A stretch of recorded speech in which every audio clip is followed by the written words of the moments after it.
Hello, welcome one and all. I am Justin Satawa, your host today for Ying and Yang Sports. I'm sorry with the very confusing schedule this week. We will be back on a normal schedule at some point this week, but we have some moving parts here at Woodward Sports, and Joel is also out today, so that is not helpful either. So I will be coming at you to give you the content that you desire with a pre-recorded show. So, first, news of the day. Justin Jefferson with a new contract extension with the Minnesota Vikings. It is 4 years, $140 million. I don't know where this leaves the Vikings in terms of how they're going to build their roster, because they're not going to be able to pay Addison anymore probably, and Hawkinson's going to come up here due in the next 2 years, I believe. So I don't know. I really don't. I think that they're kind of in a very middling spot, especially if JJ doesn't work out. If JJ doesn't work out for them, they will be in such a bad situation where I don't even, they'll literally have to blow it up. And I think that's interesting because KG was saying it earlier that he doesn't even think that he's going to play out the rest of his contract as a Viking. And I definitely see that. I think that I think in the next 2 years, he's probably gone. And that's just, I don't know. It seems like Minnesota's in a shaky place. And especially if JJ doesn't work out, they're in a lot of trouble. Another thing is, I've been arguing with Bears fans way too often that they just will not get the memo that Caleb Williams had 30 turnovers last year in college. There's no way that it can be, it can just get better going to a higher level. That makes absolutely zero sense. And I don't know. Now Jordan Love wants a new contract, and so as much as people want to say that this is the best division in football, there's a lot of stuff that's going on around the division that really shows you that the Lions could arguably be the only mainstay as soon as the Jordan Love contract gets sorted out, which I had someone in chat say $65 million. I don't even know if that's even realistic. It doesn't sound like it, but I could see way over 50. He's younger than Goff. He's shown that he can win in the playoffs. It really puts, I guess that's an issue with when you draft a quarterback and you sit him and you lose that year of, because some quarterbacks do develop better when they're playing, and some don't. It depends on the quarterback. But it sets up the fact that when they come in, they are at such a higher level than most guys, I'd say, where it's making them have to pay some more money. I don't remember who's in that draft class, but because they got an extension earlier in their deal, it was more cap friendly as we keep going up in the salary cap. So I think that's a really interesting thing to keep an eye out on, is when quarterbacks are paid are getting their extensions, and every year they're going up. And if they don't get extended and they get extended in their fourth or fifth year, or their option, it's going to cost more than if they're in their third or their second year and they're showing flashes. I believe Joe Burrow signed in his second or third year.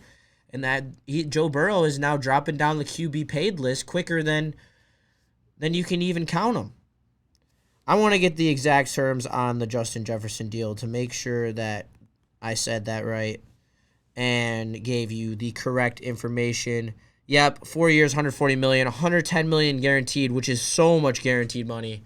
Holy crap, I can't even believe that.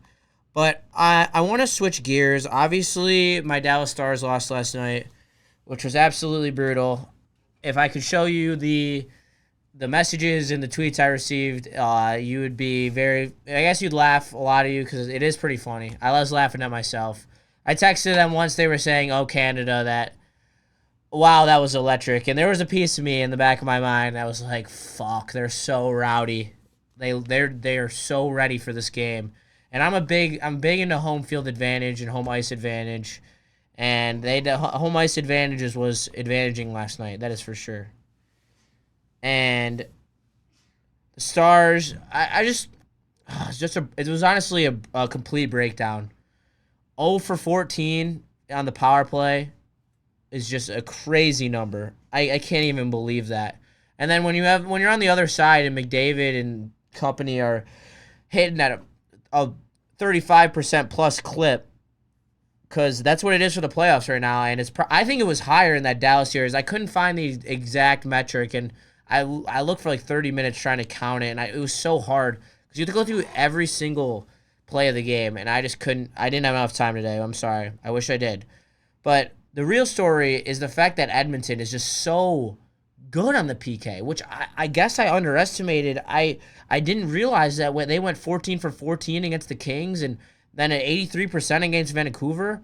I mean, that's so impressive. And then 100% against Dallas. I mean, they really put him in a blender. I'm really impressed. And Connor Brown has really been a huge X factor this playoffs. He's impressed the shit out of me. And they just block so many shots. I think that's such a key for them because I think Skinner's a sieve and he's not that great, but he played well last night. I'll give it to him. Hot goalie. Third period, they were all over him. I really thought they had a chance to maybe do some magic. That first goal by McDavid, holy shit. My jaw was on the ground. The way that he edges through both those defenders and that toe drag to the backhand top shelf. That just takes so much skill through three guys.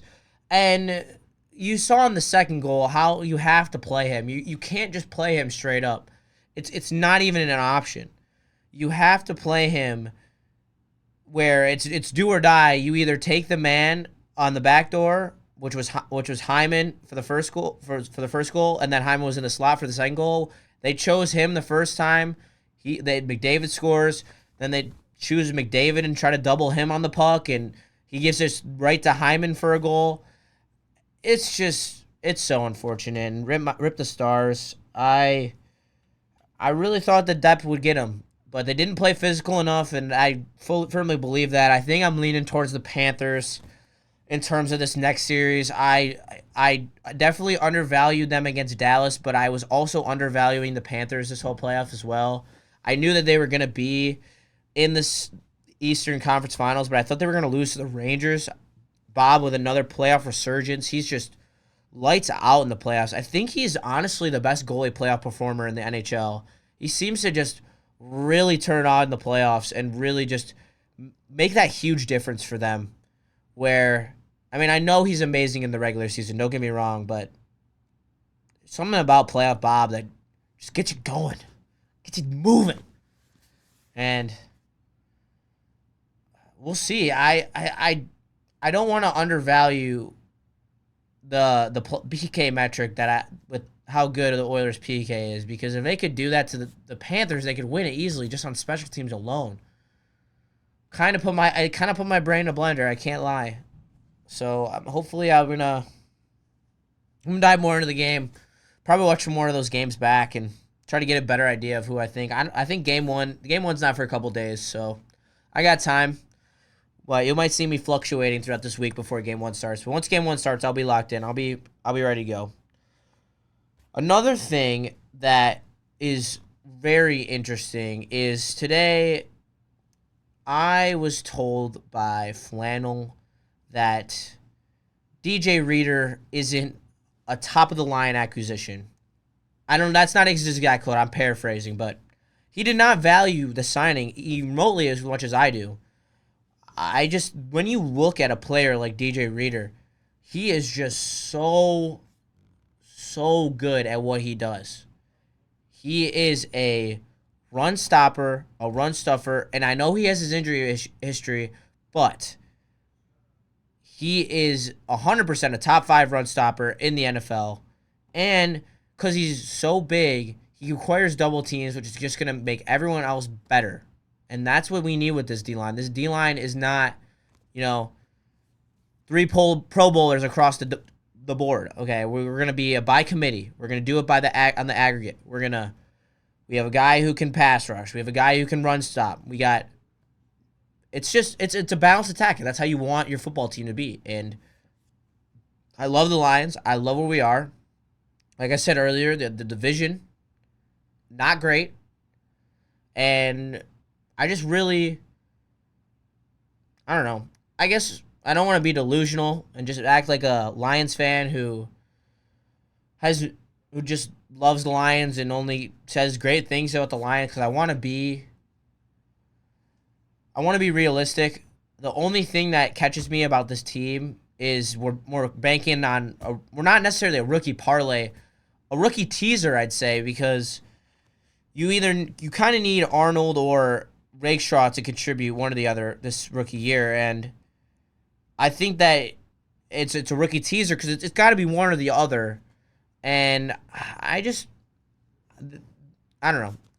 I love both of them, and I really don't have that much concerns about the secondary, but I do definitely think that we're in a better place than we were last year with this defense. And I keep getting asked, by Bears fans, oh, but like your defense was asked last year. Like, how could you think? And your offense, they don't know. They don't know how good this offense is. Like, they really don't respect it because we don't have necessarily the top of the line players, and we build through our own line. That's why our offense is so good. That's why we don't need, Justin Herbert or Joe Burrow back there slinging the ball. We got Jared Goff, baby, GJ, and JG, and I'm not saying that necessarily Herbert would be better for this team. Don't take that as a misconception because I love Justin Herbert. And I do think the projection is higher than Jared Goff. But right now, I'd rather take Jared Goff. He is the steady option. He's the firm option. It's what this team needs to be successful. And I definitely think that he gives us a level of consistency that not a lot of starting quarterbacks can give you to just be so reliable week in, week out. Been very healthy over the years, been very blessed with that. Hopefully we're not running into any situations like that. But yet again, we're hearing good things about Hendon Hooker and about I think he could go on a Teddy Bridgewater run with the Saints. Yes, I could. Because he can come in like that and just sling it when there's no tape on him. And you saw at Tennessee when he's throwing to open guys, watching the tape, when he's throwing to guys who have big windows, which the Lions seem to always have big windows to throw into, I think that he's very serviceable to get you where you need to be out of 3 to 5 game stretch. Do I think he should be the starting quarterback here? No. Don't get that misconstrued because I love JG. I think he's the perfect quarterback for Detroit. He actually truly loves Detroit, and I think that is a special piece of it and why he's so special as a player in this city, and he deserves all the love. And boo them kids, don't forget, always, forever. Can't believe that's so ridiculous. Come on. I can't believe that's so soft. I have such a big thing about that. I was so upset when I heard Kelly Stafford say that. Like, who cares? Like, doesn't even, like, you do great things here. Everyone loves you. You get all the love all the time. Like, when he donated that huge donation to the city, that tweet had, like, at least 1 million views. Like, everyone loves Stafford. In the bottom of their hearts, But, like, right now, we don't love Stafford. He's on the Rams. When he retires, boom. The love will always be there, and he'll be back. And there's nothing to worry about in that aspect. But until that time, we are going to boo him. And that's the bottom line. You'd boo anyone. Like, I don't know. I don't know. I don't know what situation you cheer for an opposing team in a playoff game. I think Michael Jordan would find it disrespectful from their franchise if they were giving him cheers if the Wizards had a playoff game against the Bulls. I know I don't live in hypothetical land and it's bullshit, but I don't know. I don't see that happening. Why the hell would we do it for Stafford? He didn't do shit. A little aggressive, sorry. But we're just weaving in and out here because I'm gonna go back to hockey talk because I want to address something, and oh my god, I cannot stand because I saw today in chat way too many times. People are just loving on Ken Holland and saying, "Oh yeah, congrats Ken Holland, woo woo woo woo woo," and I get it. For some people, they've had him as a guest, and that's awesome. And the respect has to be there. But coming from an unbiased person, I fully believe that that's just a bullshit take. And any true Red Wings fan will back that up. Because, yeah, he did some good time, but he did some good things. He got rid of some contracts at the end, but not all of them, and still left us in cap hell and with an absolute talent discrepancy. We had no farm system. It was not a good spot to be in. And when you leave a team that not well off, and you kind of, I don't know, I just don't, I don't think that you can be looked upon as a great, he didn't leave with grace, and he got gifted the two best players in the world. Not the two best players, 1 and 3 in my opinion, players in the world, and it just bothers me. I think you can tell by my body language. I just am not. I'm not with it. I'm not with the Ken Holland love. I'm really not. I'm sorry. Good on you. You kept the streak alive, but you ruined our team for the next 5 years. Anyway, keep it pushing. I had a great talk with Just a Fan about Tanev in free agency, because he's a UFA, and he asked me if that'd be a good pairing for Edmondson. And I love that. I think that that's going to be an awesome signing for the Wings. He is a little older. He's 32, so it's going to be tricky. He's going to be a cheap contract, and it's going to be a short contract. But I really like how that would do in our D pairings. He's a plus player, a lot of block shots, plus 22 on the season. That'd be a really interesting move. I'm going to move that into my GM Jewsus category, because I'm going to come up with a segment here with Big D or Woo. Shout out. Woo crew, 8 to 10 on Woodward Sports Network. Tune in. I know most of you already tune in, but still. And then also tune in to Big D Energy, 11 to 1 with your boy on both. And then don't forget, before the show, E&E, very, very solid program with a rotating guest lineup. And we have Woodward Heavyweights, the GOATs. Love the boys. Get yourself some fat man meat, as their promo says. I love you, Spenny. Love you, Easy, the GOATs, and Nick, and Chris. Can't forget anyone. But anyway, back to it. I would love Tanev. Tanev is such a good player. Ugh. I really just want, one to two defensemen. We need a whole line of forwards in different places, not just on a one singular line, but we need 3 forwards, and then I'd love a goalie. But I'm going to work all that into the salary cap and stuff, because Sider and Raymond aren't going to be cheap. They're going to run you about 16 mil plus, not each, together. I'm looking at around 8.125 to 8.325, I believe. One of the figures that I was looking at. I'd love to get them at 8. If they're the closer to 8, the better, because every 100K counts in the NHL. It's not like the NFL where their cap's huge and I'm gonna shell out $140 million to a nodding quarterback. No, well, that's not how this works. You're gonna throw the maximum. I don't even know, 100 at 8 years is a lot. That's a lot in the NHL. So, but that's only for some really young player. I don't even know if anyone would have gotten that contract. I know some of them have. Something similar. I don't know to that tune, though. That's a little high, 12 and a half.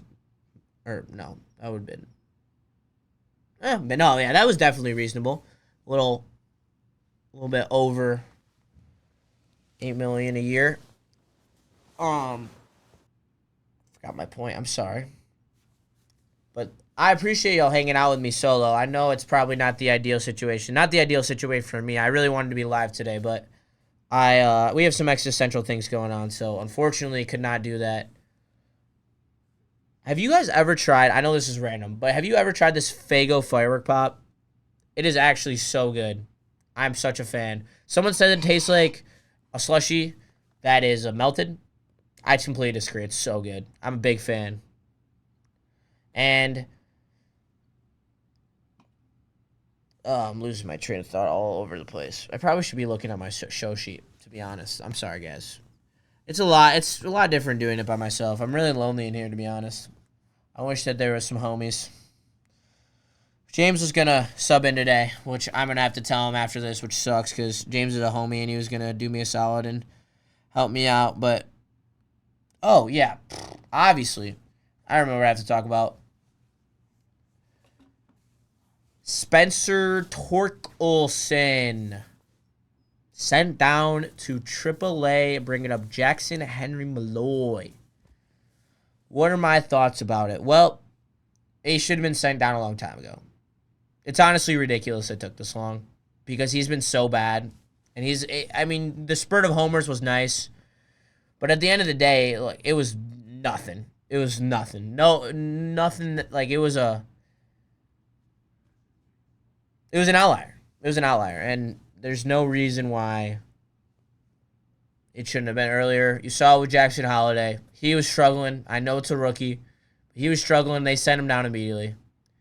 It wasn't even... That's what great organizations do. And we are unfortunately not a great organization. And it sucks because my dad's been a Tiger season ticket holder. With me going for my entire life. I've been at a Tigers game every single year of my life. And it's so disappointing. It's so disappointing to have to do something like this late in the season. Or not this late, but like this late in how much he's been struggling, I guess would be the right way to say it. And then Jackson Henry Malloy, we'll see. He has great stats in AAA. You never know. Hopefully, before he gets figured out in a couple weeks, where pitchers start throwing him what he's really struggling at, and they don't have the data on him. I'd love to see a nice spark in this lineup. We are still battling away to try to make that wild card and to become over 500. I mean, I just want us to be battling for the wild card and over 500. I mean, honestly, that's not even a big ask, I feel like. But we're falling away in the wild card standings right now. We're 4 back. You saw what happened in the division. You know, we were 9 back a week ago. Now we're 10 back again. So, it's just, I don't know. It's not ideal to be a Tigers fan right now. At all. And is the front office even going to do anything at the trade deadline to maybe put a splash in this team? Probably not. They don't want to pay anyone. So, it's just so disappointing. I wish we could have more. I really do. This team has been so bad for so long, and they were at a talent discrepancy as well. But they have flashes, and they have a couple pieces, but you know, you can't overhaul a whole roster necessarily. I mean, you got to have some pieces in place, and do we even necessarily have pieces to win a World Series? I don't think so. We got a long road ahead. I feel like I don't want to be. I'm not necessarily too optimistic about these Tigers. It's got to be a move. It's got to be a franchise-altering move, like Corey Seager to the Texas Rangers. They were 5th in the division when that move happened. They were at 4th in the division the next year, and then they were World Series champions in 3 or 4 years. So it's altering, and they also signed Simeon. I'm not gonna discredit that, and that's 2 signings, which is a lot of money. Which I don't know. We won't know until he does it. That Chris is willing to spend money. Scott Harris said in an interview that he's not willing at this time and hasn't been, and not necessarily on quote that, but just it really made it sound like he's not willing to spend any money. And that's just disheartening as a Tigers fan, because I love this team. I love watching, and he makes it ridiculously hard to enjoy this team and to watch this team. Because there's always something missing. There's always something missing on this roster. Whether it was 2013 and the bullpen struggles, or it's now with the hitting struggles. There's always something since this whole time. I mean, they weren't even fully loaded in 06. I mean, not necessarily I remember all those days, but they had a couple holes. But they were deep, and I don't know, that was so disappointing. That's like my first sports memory is 2004 Tigers. So, drop me your first sports memory in the comments, because I'm curious. I am. Where else do I want to go? I keep going off my show sheet. I'm sorry. I'm freaking kind of botting it up right now. Oh yeah, I'm not gonna get too into the NBA Finals until Joel's here, because that's Joel's sport and forte, and I want to save some of my opinions on it. But I really think that the fact that Jason Tatum isn't a killer is gonna just dart them in the NBA Finals. Porzingis being back does give me some worry though. I can't wait to hear Joel's opinion on that tomorrow. I hope that we're live tomorrow. I honestly have no idea. The schedule is being thrown around, but I really, really hope that we can get back to doing live, because I know this is fine, but nothing really to skulk at. And this is the last thing I want to touch on, is that I was down at the Grand Prix, which was awesome. Super, super great time. I got to interview Joseph Newgarden, back-to-back Indy 500 champion. I got to interview Alex Palou, current second in the Indy car standings, and he won last year's Detroit Grand Prix. I got to interview Colton Herta, who was very, very kind, and he was on pole. Unfortunately, got into a crash. Actually, all of them got into a crash in the series of the race. I honestly feel like I am a curse when it comes to IndyCar drivers and interviewing them. And then after the race, I got to chat with Marcus Ericsson, who finished in P2. He was had very cool things to say, and he enjoys the track, which is very, very uncommon, but very common with this next guy, who has, honestly, probably my favorite interview of the weekend was Marcus Armstrong. He was absolutely so nice, and we were doing walking interviews. My cameraman, shout out Zach Morris, and I was a cameraman for him. He's not my cameraman. It goes around. He would go and walk down the escalator filming our interviews, and he was absolutely killed it. And he shouted him out, and we had a good laugh about it. And if you want, you can check that out. Those are on my page. Don't feel like you have to. I'm just glad you're here if you're here, because this has honestly been a yap-filled episode from me. And shout out Scott Dixon. He won the Detroit Grand Prix. It was very fun. I enjoyed it a lot. I got to be right next to the track. Literally saw multiple crashes right in front of me on I believe it's turn 3. It's a turn in front of Huntington Place. And it was so cool. Great time. Went to Millennium on Saturday night, which was so fun. I love EDM music, if you don't know. It was really cool as well. In the middle of Detroit and at Campus Marshes, never have I been to a concert there. I don't know how often they do concerts there, but I definitely enjoyed it a ton. And if you have a chance to go to the Detroit Grand Prix next year, I highly recommend it. It's so fun. There's so many things going on, and it's just a blast. So thank you for sticking with me if you've made it this far. I feel like this was kind of a brutal episode, but I'm learning and I'm getting better, especially as a solo episode. So I love you. Thank you for tuning in, and I will catch you with the next one. Peace.